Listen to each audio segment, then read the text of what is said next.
По повод најновиот роман на професор и писател Венко Андоновски со наслов "Папокот на светлината", тој се дружеше со струмичани.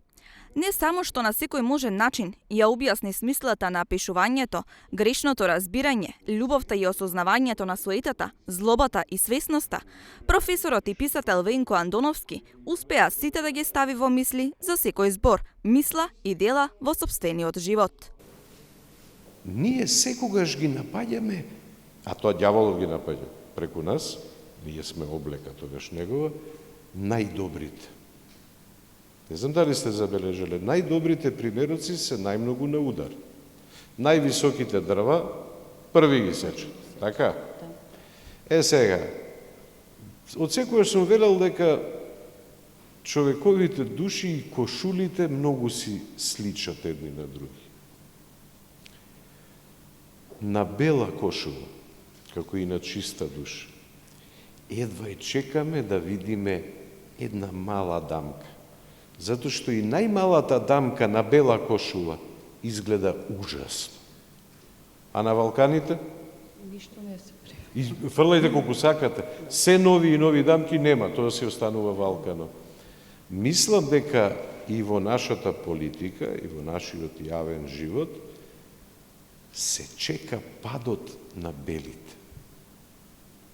Ова повторно во врска со тој бел монах што го спомна Катерина. Белиот монах. Знаете, не е убаво тоа. Тие што се Валкани, не им ги ни забележуваме дамките, затоа што се Валкани.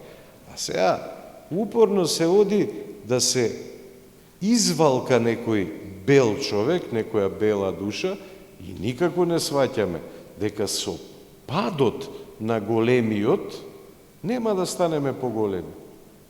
Тој има и претходни книжевни дела, како и делото пред околу 10 години "Папокот на светот".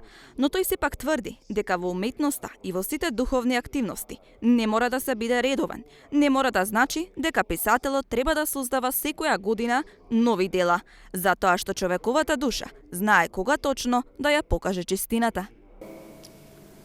Знаете, ние многу пати се чувствуваме празно.